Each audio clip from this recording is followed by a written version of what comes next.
আজকে একাদশী আর তার জন্য আমি আজকে সাবু দিয়ে পোলাও বানাবো। তোমাদেরকে দেখাবো আমি সাবু দিয়ে পোলাও। দেখো আমি ছোটো ছোটো করে কেটে সবার প্রথমে আমি আলুগুলো ভেজে নিলাম। আর আলু আধা ভাজা হওয়ার পর আমি এইদিকে দেখো ভিজিয়ে রাখা সাবুগুলা ঝরঝরা করে হওয়ার জন্য আমি অল্প হলুদ আর অল্প ঘি মেখে নিলাম ঝরঝরা থাকার জন্য।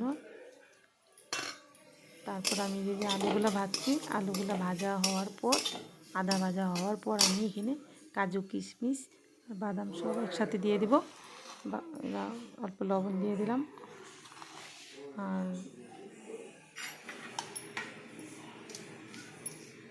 সব মেখে রেখে দিলাম একসাথে সাবুগুলো। আর এদিকে আমার আলু ভাজা আধা হয়ে গেছে। তারপরে এখানে কাজু কিশমিশ আর বাদামগুলো দিয়ে দিলাম একসাথে।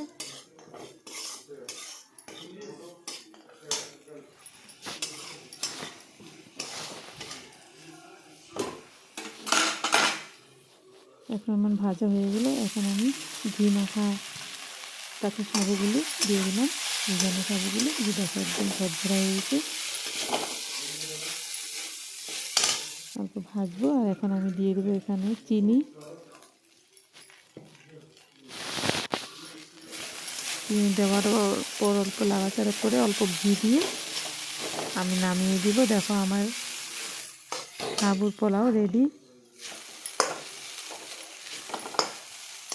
যদি ভিডিওটা ভালো লাগছে তোমরা লাইক কমেন্ট করবে। আমি দেখো এখন খেয়েও দেখাই তোমাদেরকে অল্প।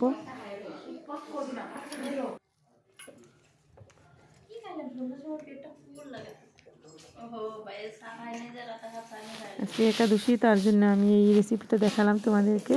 বাই, সবাইকে গুড ইভিনিং, ভালো থেকো।